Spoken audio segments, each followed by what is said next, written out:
Hello, and welcome to another edition of North Penn Answers. I'm your host, Joe Sullivan, a member of the North Penn School Board. On this program, we answer questions posed by our residents and dispel rumors spread through local media. Today, on this edition of Answers, we will be talking with Superintendent Dr. Curt Dietrich about North Penn's budget process and the impact of proposals being presented from the state. Assistant Superintendent Dr. Diane Holben will be here to talk about the implementation of our Keystones to Opportunity grant, as well as our investment in technology enhancements that benefit our curriculum. And joining me now is Ray Wilson, North Penn Safe Schools Coordinator. Welcome, Ray. Good to be here, Joe. Thank you. Providing a safe learning environment for all students is something everyone here takes very seriously. With the tragedy in Connecticut, schools all over the country have been redoubling their efforts in reviewing and updating procedures and facilities. In January, we held a community forum which you chaired concerning safe schools with stakeholders from law enforcement to healthcare officials. What was discussed at that time? It was a great parent forum. I believe we had over 200 parents and other community residents at the parent forum, and it was great. We had law enforcement officials there, different officials from the health department, and parents were very honest about it. They want they want their kids to be safe in school, and that's what we're all here for. They had a lot of great questions, and I believe we answered them as best we could. We dealt with a lot of different topics that we'll talk about later, and I think it was good. It gave the parents an opportunity to get their feelings out there, let us know what their concerns were, and we took good notes, and we've actually implemented some things that the parents brought up at the forum. So it was very good. What sort of things were you hearing from community members at the forum? A lot of things. They would like increased security patrols, and they'd like some better upgrades in our school district. And they brought up there were some hot topics that were brought up. The gun issue that's been across the nation about security cards or police officers in school, and basically the parents were just telling us that they want their kids to be safe in school, and I think we're doing a good job. I've been doing the Safe Schools position now for a little over 4 years, and I'm always a big believer that North Penn School District has done a great job in trying to keep our kids safe. Can we do a little bit more? Yes, and we're working on that now. So we can always improve. We can always improve. Yeah, and it's my understanding you've been working on and reviewing the building's hard security and procedures. Since that time of the forum, in light of these events in Connecticut, what did you learn from this review? I did do an assessment of all our buildings, and we had done some prior assessments at some of our buildings preliminarily, so I just had to go back and recheck some things. But we do need to upgrade some things. We want to upgrade our camera systems, and one of the most important things that we've done right now is pretty much lock down our schools. That's the big buzzword in the communities now and in the nation, that you need to lock our schools down.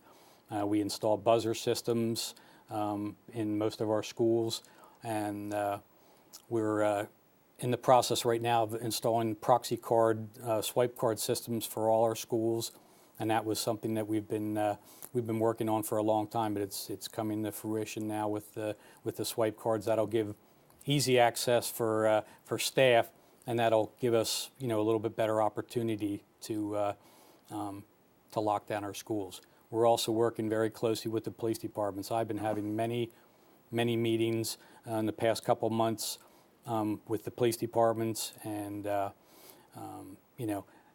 talking about how the police respond to incidents and how we're going to respond when the police come to our schools. The police have been doing a great job of increasing our presence in the schools. They've been coming into all our elementary schools, and the kids love it. The kids love when a police officer comes into school and they high-five them and things like that. And it's just a great thing to have presence, of the police at our schools. And I think the chiefs in our 6 municipalities that cover the school district have been really great. I've been working with them very closely. So. What, if any, feedback have you received from the community, parents, teachers, students? A lot of feedback. I have probably received over 200 to 300 emails since the Connecticut tragedy, and we've been working with them. I take every email and every phone call, and I know Dr. Dietrich does too. We take them all seriously, and we've implemented some things, suggestions from parents, and they're just, again, most of them have been, that they want their kids safe, and they know that North Penn is trying to do the best we can to keep our kids safe in school, and like I said, I keep a list of all the emails, and we're doing a lot of things, and actually a lot of them, was happy to hear that they feel that we are doing the best we can, and they were kind of congratulating us on a good job with school safety. Mm-hmm. I'm proud to work here. I think we do take significant strides to keep our kids safe here. So it's a good thing. And we're glad to have you here. Well, thank you. I appreciate it. And I know, but by the nature of the job, you have to be discreet about a lot of things that you have going on and things that you're putting in place. But can you share with us some of the things that you still think need to be done here at North Penn? Okay, like I said, at some of the meetings, we can't give out a lot of things because of security reasons, but we do need some upgrades, as I mentioned before, on our camera systems. I'm a very big believer that the camera systems in our bigger schools, we rely on them every single day. So we're looking into some camera systems. We're getting some proposals for upgrades and replacing some of our older camera systems. We're looking at lighting for our schools. There's some schools that have the before and after programs, and we're looking into some lighting issues. Radio communications is a big one. We are in the process of installing base unit radios in every school in the district, and these are radios that will be interfaced with the securities radios.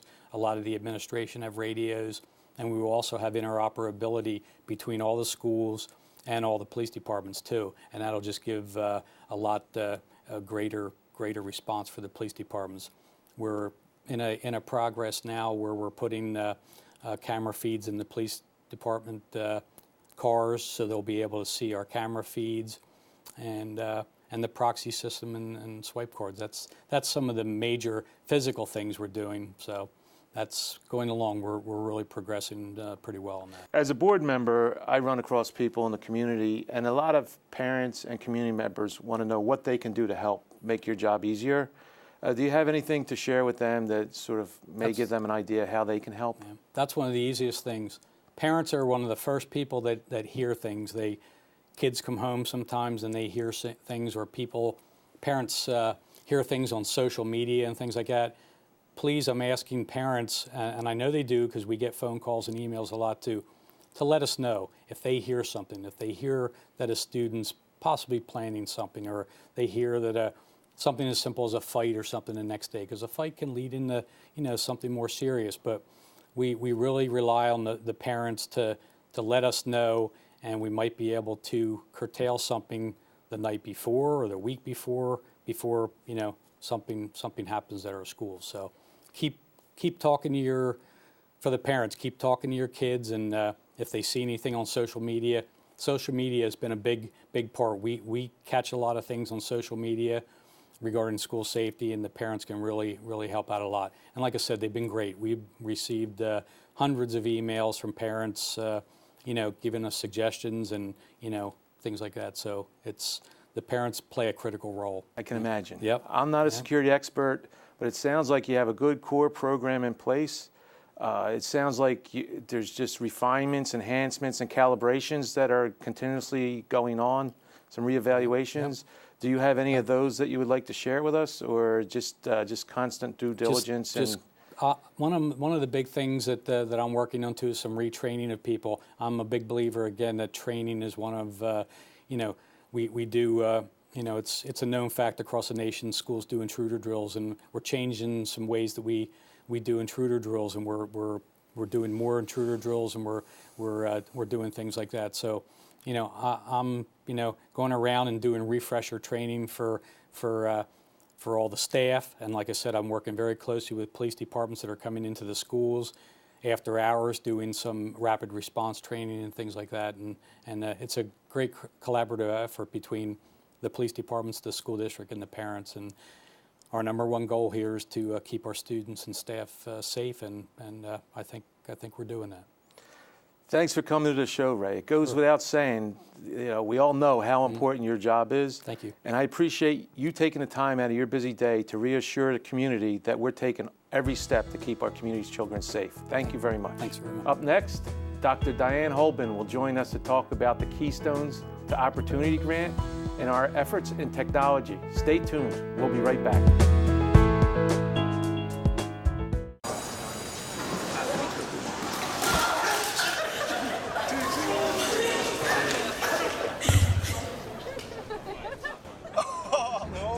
That's low. Look, he's blushing.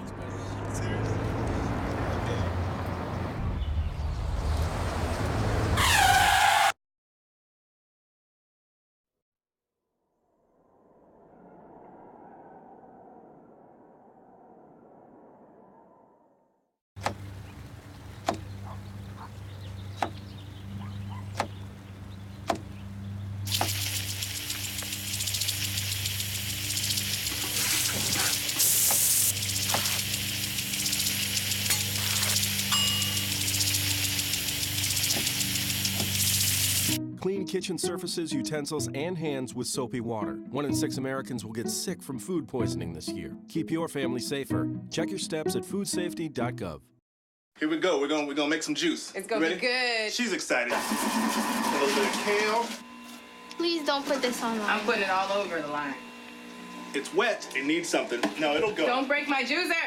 Looks good. You ready to try it? Come on, baby. Challenge your kids to be active and eat healthy. It's okay. Okay, all right. They might surprise you. Hey, she took another sip. You saw it? Search We Can for more ideas on how you and your kids can get healthy together. Can you consent with me? Imagine what you'd see if every child had a book to read. So the mission is for us to get a book to each and every child. So let's join hands, book people unite, unearth hidden passion. Come on, we'll have a good time. One book could be the first little thing that helps to change a life. People unite. Read to a child today and spark a lifetime of ambition.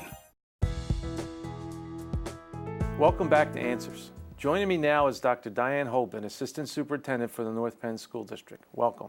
Thank you. Diane, North Penn has been implementing the $1.2 million Keystones to Opportunity grant from the state of Pennsylvania. There are many existing programs involved with this grant. Can you explain what this grant will do for North Penn? Absolutely. This grant really looks at improving student literacy from birth to grade 12. It's a little different than a lot of literacy initiatives because it includes the birth to age 5 grade range. The focus of the grant is on ensuring that students enter school ready to learn to read, that their reading continues at a pace where they can be proficient by grade 3, and that their reading continues to develop so that they are college and career ready when they leave school.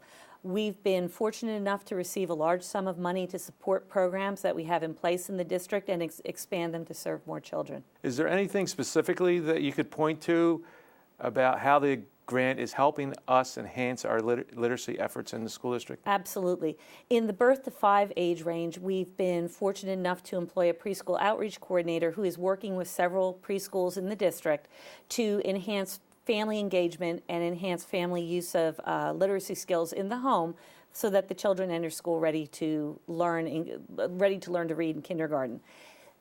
In elementary, the grant has allowed us to expand the response to instruction and intervention program to grades 4 to 6. Previously, we only had it in grades K to 3. At the middle and the high school, we've been able to implement and expand a reading apprenticeship model, which is really a reading across the curriculum model. This focuses very heavily on student reading of nonfiction text, which frequently we don't do a lot of instruction on, and how to apply those reading skills in any class that the student is taking, not just in English class or reading class. Finally, the grant has allowed us to implement some new strategies to enhance the reading achievement of our special education and ESL students.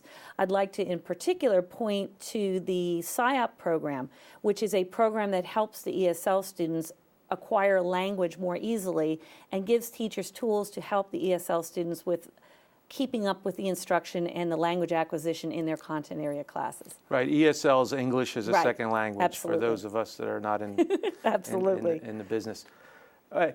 So have this grant developed any expectations in you? Have you manifested any expectations as a result of this grant?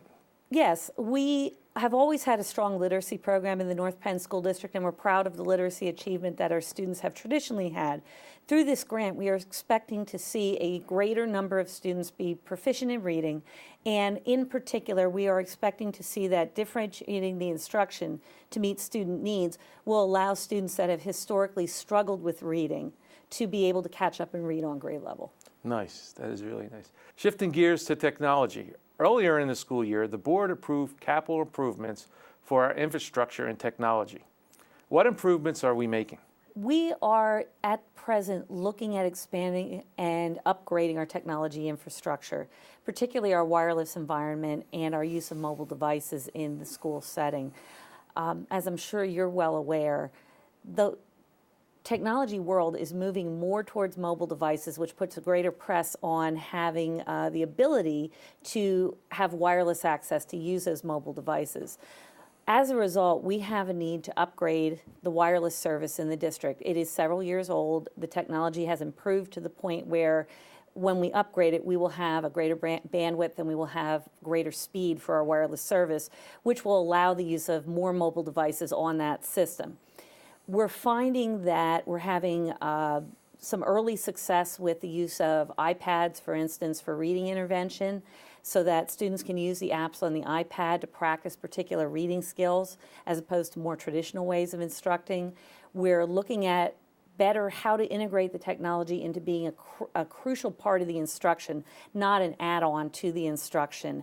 Many schools are moving towards a more blended learning model where some of the instruction occurs through technology, some of the instruction occurs through more traditional instructional means.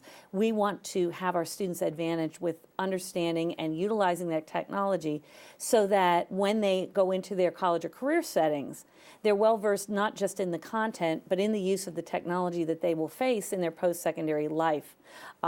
As we know, our society is becoming much more technology dependent than it ever was. So learning those 21st century learning skills will be critical for our students' success when they leave high school. Will these technological enhancements help educators assess student progress? Absolutely. The technological enhancements are going to be partially for productivity, but largely so that we can expand the use of technology in the classroom. And that would be using the technology not just for curriculum and instruction, but also being able to implement some what I would call real-time assessment systems, where the student can take the assessment online, receive immediate feedback, teacher receives immediate results, so there can be real-time planning for what enrichment or intervention a student might need to be able to continue along their learning pathway. So it helps the teacher, the educator assess a problem, helps the student by allowing the teacher to address that problem right away so the student can proceed on and progress at a faster rate. Absolutely. It removes the lag time between when you administer some kind of assessment. It doesn't have to be a formal test, but some kind of formative assessment, analyze the results, plan for additional instruction, and deliver that instruction. What the technology allows us to do is collapse that process so that the manual labor part of administering the assessment and analyzing the results can be accomplished much more quickly. And we would like our teachers and students to be spending more time on the actual instruction, less time on the trying to figure out what the assessment results mean, collect the data, and prepare for doing the instruction. In June of last year, North Penn hosted an e-learning summit with representatives from Korea. How much of an impact have those discussions had on our efforts with learning? I think those discussions have had an impact because it gave us a vision of what could be. The South Koreans that were kind enough to visit and share their model with us shared a model that really showed a seamless integration of technology into the learning process.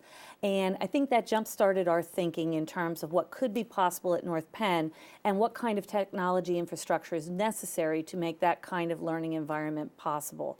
So it was a wonderful learning experience for all of us that were involved.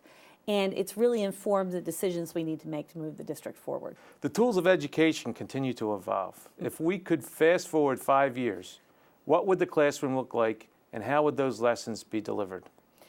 I think if we could fast forward 5 years, what you will be seeing is more of a blended learning type model, where some of the instruction is happening online, some of the instruction is happening face-to-face with the teacher.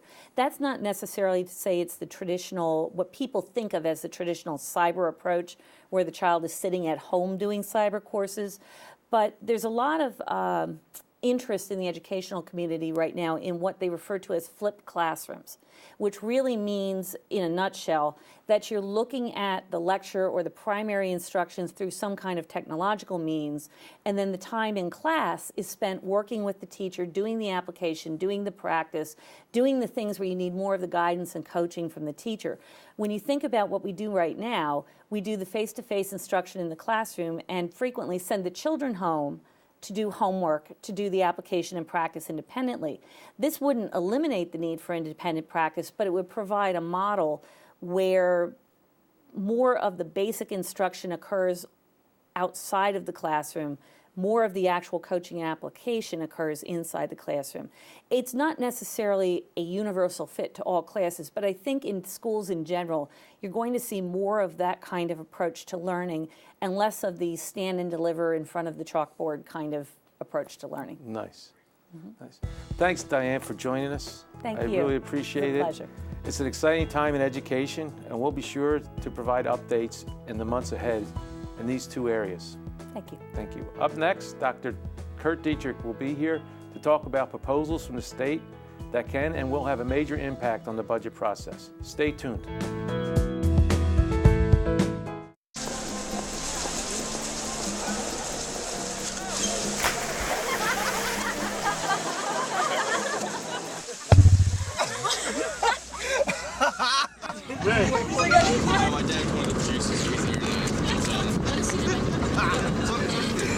Bring this one.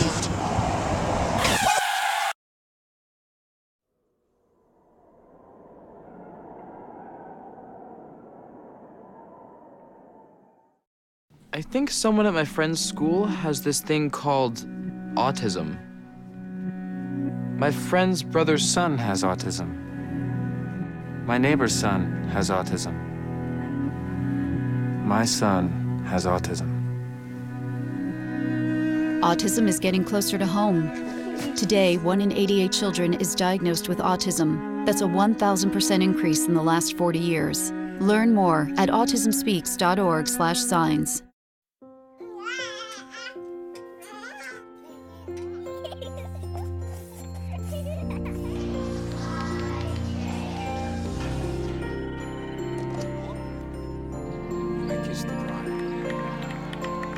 A full life, measured in seats, starts with the right ones early on. Car crashes are a leading killer of children 1 to 13. Learn how to prevent deaths and injuries by using the right car seat for your child's age and size. Can you consent with me? Imagine what you'd see if every child had a book to read. So the mission is for us to get a book to each and every child. So let's join hands, book people unite. Unearth hidden passion. Come on, we'll have a good time. One book could be the first thing that helps to change a life. Book people unite. Read to a child today and spark a lifetime of ambition. Welcome back to Answers. Joining me now is Superintendent Curt Dietrich. Welcome to the show. Glad to be here. Good. In this day and age, budgets continue to be a year-long discussion. In February, as you know, the board approved the Act 1 preliminary budget of $222 million. What had the largest impact on this year's preliminary budget? Well, as is the case in North Penn and all school districts, personnel costs make up the most significant part of the budget. When we look at personnel costs, we look at the total cost of employment, that being the wages and salaries and the fringe benefits. And fringe benefits would include the medical and prescription coverage that we provide for employees and also the pension that we have for employees. So that made up a significant part of our preliminary budget. Likewise, at that point in time, we had 3 charter applicants asking to be approved to operate in the North Penn School District, so we included potential costs for our charter applicants, and that made up a large part of our preliminary budget also. So we're working on those items as we speak. Last year, if I recall correctly, the district had challenges where expenses were increasing faster than revenues could be increased to offset those expenses. Is that the case that we're looking forward to next year? Well, we have a structural challenge in public education where we do have expenses with those employee costs, as I explained earlier, the pension being a major cost driver right now in public schools and across our whole state and actually across our whole country. So that's a major structural issue that we're trying to confront. We also have medical costs that continue to increase due to medical inflation. I'm very pleased that we're having advances in medical care, but those procedures are expensive. Likewise, the new prescription drugs that are being discovered are expensive, so those costs continue to increase despite our best efforts to control the costs. I see. I just wanted to tell you personally, as a board member, that I really appreciate the effort that you and your staff have put forward, especially Bob Schock, the business manager, in managing the budget without affecting our core objective, which is educating our children. And I just want to thank you very much for that. I appreciate that feedback. I think you did a great job. Thank you. I understand there's been a change to the formula on how the state index is determined. Can you explain what those changes mean? Yes. The state changed the formula that the Act 1 index is calculated, as you said. Previously, they took a little more recent information, but now they've changed it to a 3-year period where they're looking back to include some of the factors that are part of that formula. So due to the new changes in the composition of the Act 1 formula, the Act 1 increase would be 1.7% versus 2.2% is what it would have been had they used the old formula. And that was driven due to a change in the way unemployment costs are calculated in the state and then applied to the Act 1 index calculation. Now, please understand the Pennsylvania School Boards Association has taken issue with that, and that's being challenged right now. Nevertheless, it is what it is as it stands right now, and that's 1.7%. That change actually reduced the index? That's correct. Yeah. Governor Corbett is processing major pension reform to address unfunded liability to pursers. What impact would those proposals have if approved? Well, we're still studying that. We have many people across the state who are studying what that impact would be. But in a nutshell, what the governor is recommending in his proposal to change the pension would be to change the formula that is used when a person's pension is calculated, namely the multiplier that's a part of that formula. Previously, the multiplier had been 2.0, then back some years ago it was changed to 2.5, and as we now are living with a 2.5 multiplier, it's more and more difficult to be able to sustain the costs that are associated with that. The time when it was changed, the stock market was doing really well. The investments of the pension board were doing really well. But as everybody experienced in 2008 with the downturn in the economy and then what happened with the stock market, those investments really took a big hit. And now they're trying to recover from that. The other thing that's happening is people are living longer. That's a wonderful thing. However, they need to make adjustments then in those actuarial computations, and when they do that, more money is needed in order to fund the pension as it stands right now. So the governor is making that suggestion that we change the multiplier as a part of that formula. He's also making some other changes. He's suggesting that new employees ought to go into a 401A type of program, very similar to the 401K program. That would make a big change for not having those individuals and contributing to the present system. So people are studying what impact that will have. The other thing that's happening is there are fewer teachers right now across the state. As all districts are experiencing the challenges in our economy, people weren't replaced, so we have fewer people contributing to the system. And that's exacerbating the problem at the pension level because they have less new money coming into the system. So the governor's making those kinds of suggestions to make changes. It's something that's being studied. It's controversial. Everybody has an opinion on it. But ultimately, the legislature would be the ones that would have to make changes to the way pensions are calculated. And they're going to take that up in due time. In the interim, though, we know what's in front of us, and that is that we will have a significant increase in our pension costs.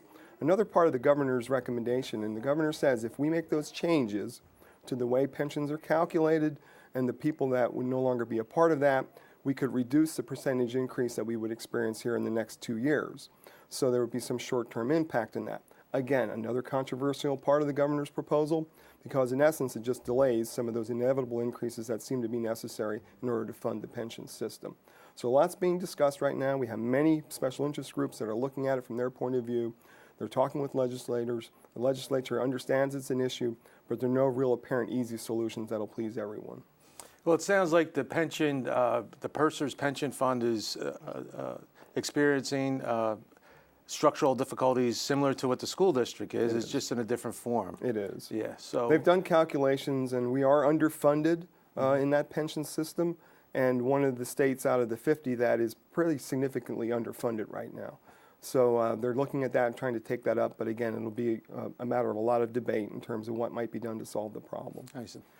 What would the impact if the pension issue is not addressed in this year's state budget? Well, the governor's budget does reduce the percentage of increase. It's still a large increase, but it does somewhat taper the percentage of increase. So if that doesn't go through, then we would revert back to Act 120, which determined what they call collars would be and how much the pension can increase in terms of costs, and that number will be higher. So we're trying to study both of those impacts to see what it'll mean. No matter, it'll be a large impact on our budget. The pension costs are significant. Is North Penn effectively positioned to deal with the pension spikes? I think we're better positioned than some school districts are in that we do have some money that we put aside to be able to stabilize some of those pension costs. But if in fact nothing changes with the pension system, that will not be nearly enough money to be able to deal with all of that. Likewise, I think it would be foolish to spend all of that money in year one and not have a solution that is a multi-year solution. So we're looking at all of that too. North Penn has kept the budget from growing under 2% over the past 2 years. Talk to us about the innovative approaches to increase efficiency and increase revenue. First of all, we've lived with a significant number of vacancies in the school district, so everyone is stepping up and doing more, and I appreciate that very much. And that's across the entire system, whether you're talking about administration, teaching staff, or support staff. The other thing that we've done is we put a lot of pressure on the support side of the organization, namely in the area of transportation and also in the area of the healthcare costs, and just trying to see if we can be more efficient with all of that, and also in the area of energy use. And it's just phenomenal what we've been able to accomplish due to the team effort in the area of energy use. Great response from all of our employees, from our students, across the entire district. And that has saved us a substantial amount of money. And we're actually getting recognition for that, and I'll talk a little bit more about that in just a minute. In the area of transportation, we've tackled some hard things there. We have more work to do. So we're looking at that area to see what else we could do to be more economical and more efficient in the way that we pick up our students to bring them to school and deliver them back to their homes at the end of the day. The medical area is something we went to a self-funded system now for medical.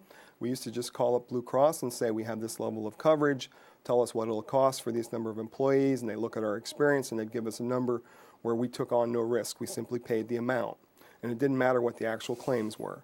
Now we transitioned to a self-funded system, and in that system we pay the claims as they come in. Now we reinsure ourselves in the case of catastrophic instances, so if there are claims that are above a certain threshold level, then that reinsurance would kick in. Likewise, in the aggregate, if they're above a certain level, that reinsurance kicks in. We've had a good experience in that so far, and we want our employees to be healthy, and we hope that they're healthy, but we are taking on more risk now with that. So we've had some savings there. We have some money that we're setting aside there to be able to stabilize that in the event we don't have such a good year at some point in time. And there's some volatility there. Some months we have great months and we don't have all that many claims. Other months we have a really high number of claims. And as I said, we want to have good coverage for our folks. We want them to feel they can go to the doctor when they need to, and there's insurance there. But the cost of that is substantial to the school district. North Penn just received an award from the U.S. Environmental Protection Agency and the U.S. Department of Energy that honors organizations that have made outstanding contributions to protecting the environment through energy efficiency. North Penn is one of 4 school systems that will receive this award this year. How have our efforts with energy helped us with not only better efficiency, but better containment? We have seen significant cost savings and cost avoidance with that due to the team approach that we've used. As I mentioned earlier, that's the award we're getting, and I'm just so pleased that we'll be receiving that award. We have now, our buildings are Energy Star rated and are meeting the benchmarks that the Energy Star establishes, and that was not the case some time ago.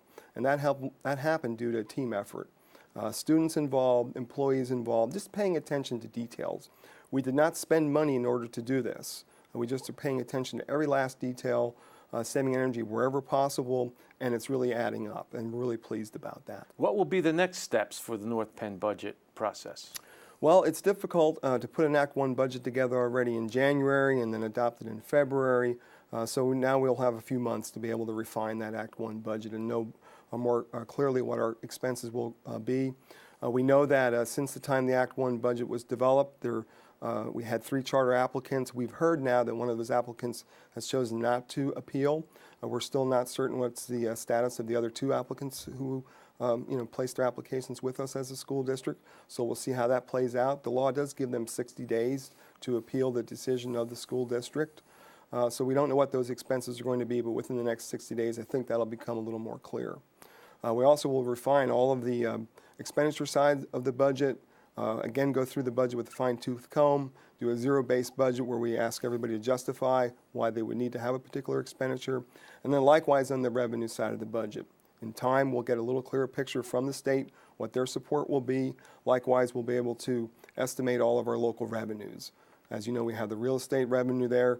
We've seen some good news in the area of real estate with some things picking up in the economy. There are still some sectors within the economy that are not doing well, so we still have some appeals on the books right now about their assessments. We've also aggressively gone after the properties that are underassessed, and that's been a very wise move on behalf of the school board and the school district to be able to do that, and that has made a definite impact for us. So that'll become clearer. We'll also understand a little bit more about our earned income tax and how the economy is doing in that regard, and our real estate transfer tax. So as those revenues become more clear, that'll help us. The other factor that's going on here is the federal government.